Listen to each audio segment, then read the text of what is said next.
She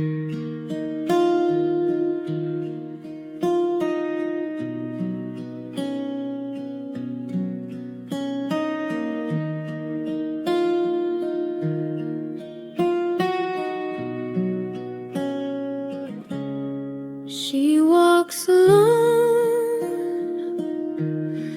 on a forest floor, weaving silk to build once more,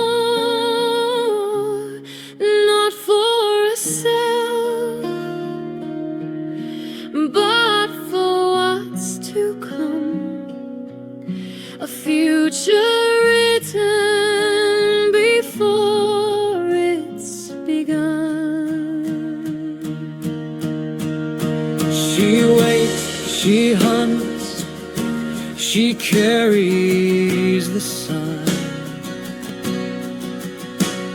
a promise wrapped in silver twine,